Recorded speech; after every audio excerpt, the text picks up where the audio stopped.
Sud Radio, conseil de famille. C'est l'heure de conseil de famille. Bonsoir Stéphane Moller. Bonsoir Philippe David. Stéphane, vous êtes associé au sein du cabinet VIA. On vous retrouve chaque soir pour parler finances, immobilier, droit de la famille. En fait, pour parler gestion de patrimoine.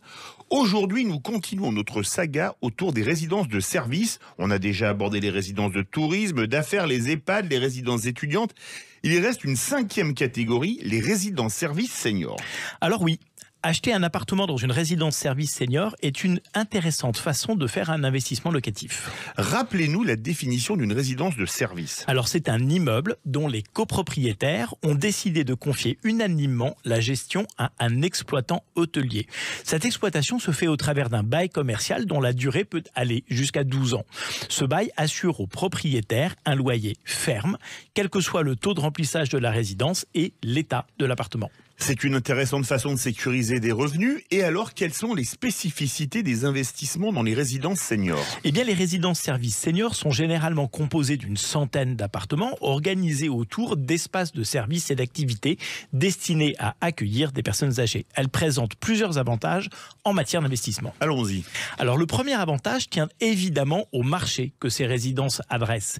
La population senior va doubler dans les 20 années à venir et l'habitat senior pose un véritable problème sociétal. Le taux d'équipement, c'est-à-dire le nombre d'appartements disponibles adaptés aux seniors, est notoirement insuffisant. Ces critères assurent aux exploitants un excellent taux de remplissage des résidences et une très bonne rentabilité. Et acquérir un appartement de ce type implique un effort d'épargne de quel montant ? Eh bien, on peut acheter un appartement dans une résidence senior à partir de 130 000 €. C'est un budget accessible à partir de environ 200-250 € par mois d'épargne. À noter que les revenus que l'on tire de ces investissements sont peu ou pas fiscalisés. Des inconvénients ? Des points d'attention. Ces résidences doivent être construites à proximité des centres-villes. Il est important que les seniors puissent, par exemple, aller faire leurs courses à pied.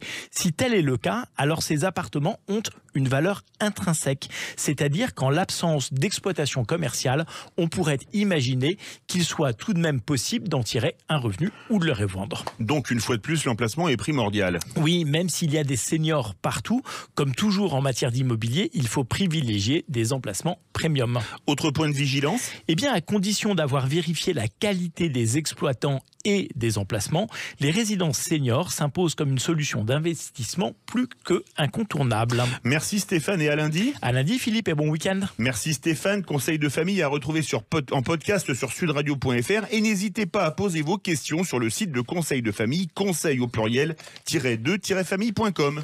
C'était Sud Radio, conseil de famille.